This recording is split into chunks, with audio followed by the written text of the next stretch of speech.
Hello friends, दोस्त Sudha Singh दिव्यांगन channel से आप सबका स्वागत करती हूँ और आशा करती हूँ आप लोग स्वस्थ होंगे। तो फ्रेंड्स, आज मैं एक नई कहानी लेकर हाजिर हूँ। अब क्या होगा। जी हाँ, इसकी लेखिका हैं श्रीमती वर्षा गर्ग मैम। और उनकी कहानी तो आप लोग पहले भी सुन चुके हैं। तो आशा करती हूँ ये कहानी भी आप लोग बहुत पसंद करेंगे। और हाँ, प्लीज मेरी कहानी शेयर कर दिया करिए। मेरी कहानी पर इस समय व्यूज नहीं आ रहे हैं, तो आप लोगों से रिक्वेस्ट है कि प्लीज मेरी कहानी शेयर कर दिया करिए। तो मैं स्टोरी शुरू करती हूँ। अब क्या होगा। हर साल की तरह इस बार भी गांव जाने की तैयारी में जी जान से माया।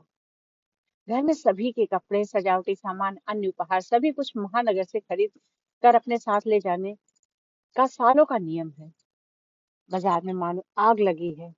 क्या और कैसे खरीदें। सीमित आय, दो बच्चों का साथ और महानगर में रहना।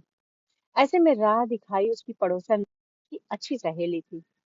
क्यों बाजार में ना मोल भाव करना, वो भी इस अक्टूबर सड़ी गर्मी में।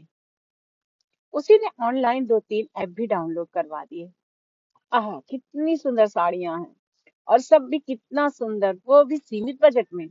माया तो खुशी से पागल ही हो गई। रास्ते के चक्कर में ढेरों सामान ऑर्डर कर दिए। सस्ते के चक्कर ढेरों सामान ऑर्डर कर दिए।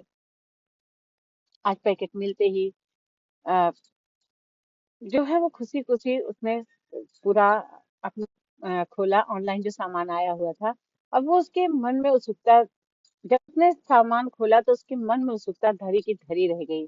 जैसे सामान निकलता जा रहा था, माया को रुलाई छूटती जा रही थी। ऑर्डर के मुताबिक कुछ भी नहीं था। सभी कुछ निहायत ही घटिया और नकली ब्रांड्स के थे।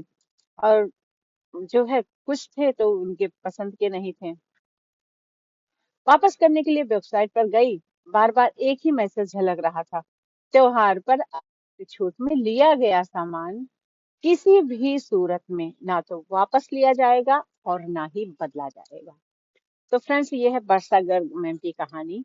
और आशा करती हूँ ये कहानी आप सबको बहुत पसंद आएगी। और हम लोग सच में ना बाजार ना जाने की जो एक होती है कि हाँ कौन मार्केट जाए, तो ला ही सामान ऑर्डर कर लेते हैं। और ऑनलाइन सामान आपको सस्ता जरूर मिलता है, पर क्वालिटी में बहुत फर्क होता है। कुछ चीजें ऑनलाइन अच्छी आती है, मैं ये नहीं कहती सारी चीजें ऑनलाइन भला खराब आती हैं। बस पर कुछ चीजें ऑनलाइन खराब भी आती हैं तो अच्छी भी आती हैं।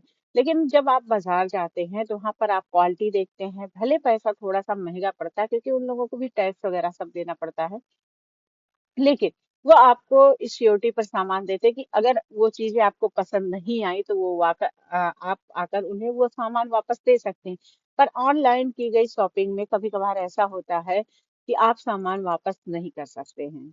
कुछ ना कुछ ऐसी दिक्कतें वो बता देंगे, कुछ ना कुछ ऐसी प्रॉब्लम आ जाएगी कि सामान आपका वापस नहीं होगा।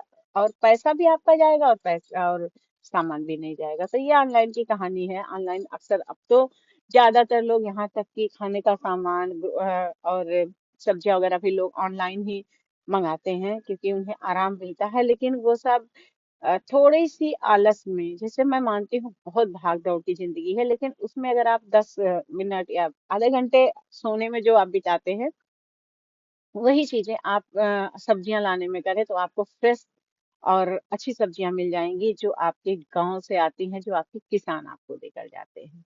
ऑनलाइन तो सिर्फ वही सब्जियां होती हैं जिसमें कुछ ना कुछ ऐसा पड़ा होता है कि सब्जियां ज्यादा दिनों तक ताजी बनी रहे। तो लोग ऑनलाइन सब्जियां भी लेते हैं, ऑनलाइन सामान तो लेते ही हैं। ऑनलाइन खाने का भी सामान अब आजकल लोग मंगा ले रहे हैं। तो फ्रेंड्स, मैं ये नहीं कहती कि आप ऑनलाइन शॉपिंग मत कीजिए, आप ऑनलाइन शॉपिंग जरूर कीजिए। लेकिन कुछ ऐसी चीजों का कीजिए जो आपको वापस ना करना पड़े या आपके मनपसंद का हो। कभी कभार जैसे कुछ ऐप हैं वो एश्योरिटी देते हैं कि हाँ ये आप उनसे मंगाएंगे तो एश्योर्ड होगा।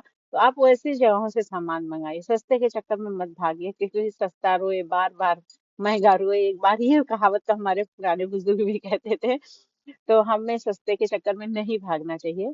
तो मैम की कहानी अगर पसंद आती है तो please like comment and share कीजिएगा और उस को ढेर सारा प्यार दीजिएगा। फिर मैं मिलती हूँ इसी के साथ, नई कहानी के साथ, नए जोश के साथ। और ठंडियां आ रही हैं तो प्लीज अपना ध्यान रखिएगा। तो फिर मिलती हूँ, बाय बाय।